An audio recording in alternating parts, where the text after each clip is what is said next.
नमस्कार, राजनीतिक खबरों के सबसे दिलचस्प ठिकाने में मैं रूपेश मिश्रा आप सभी का स्वागत करता हूं। मरुधरा की सियासी चौसर में शह और मात का खेल अब परवान पर है, लेकिन इसी बीच सचिन पायलट के एक दांव ने मुख्यमंत्री अशोक गहलोत और पूर्व मुख्यमंत्री वसुंधरा राजे को बेचैन कर दिया है।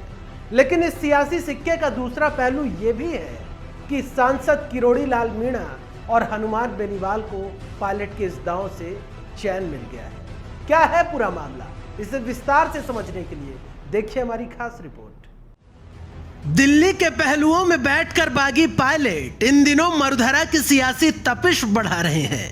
पायलट पर्दे के पीछे से सियासी ब्रह्मास्त्र छोड़ रहे हैं तो विरोधी जवाबी हमले की व्यूह रचना तैयार कर रहे हैं।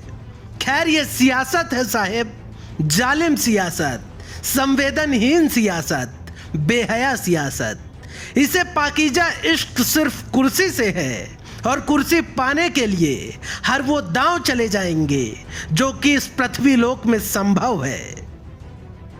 खैर, अभी सुर्खियों में सिर्फ पायलट का दांव है, क्योंकि पायलट गहलोत सरकार के नंबर गेम में इतने रोड़े पैदा कर देने पर आमदा है कि सरकार कंफ्यूज हो जाए कि फ्लोर टेस्ट करवाना है या फिर कोर्ट जाना है।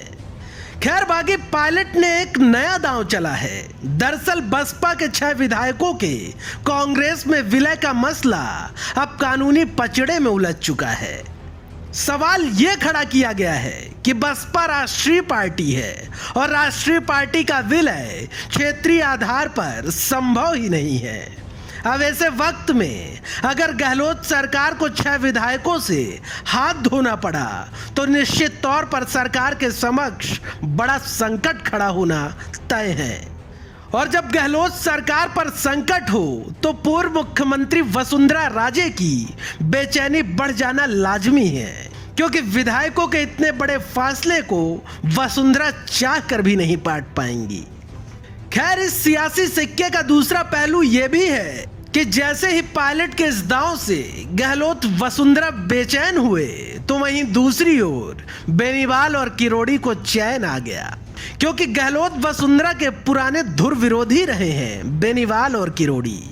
लिहाजा दोनों ही नेता अब मरुधरा की सियासत में नए राजनीतिक उदय की बाट जोहे बैठे हैं, क्योंकि पायलट ने साफ इंकार किया है कि वो भाजपा में नहीं जाएंगे। ऐसे में विकल्प बचता है तीसरे मोर्चे का, और अगर तीसरा मोर्चा बना तो बेनीवाल किरोड़ी 100% पायलट के साथ खड़े हो जाएंगे और फिर मरुधरा की सियासत में नया सियासी खेल शुरू हो जाएगा। लेकिन इस गेम में वसुंधरा गहलोत जैसे पुराने दिग्गजों के समक्ष बड़ा संकट खड़ा हो जाएगा। खैर, ये मरुधरा की सियासत है, अभी इंतजार करना होगा, क्योंकि खेल सियासी दिग्गजों का चल रहा है, इसलिए शतरंज की बाजी अंतिम वक्त तक चली जाएगी। अब ढेर कौन होगा और बादशाहत किसके हाथ लगेगी, ये वक्त बता देगा। Bureau report, the fact India.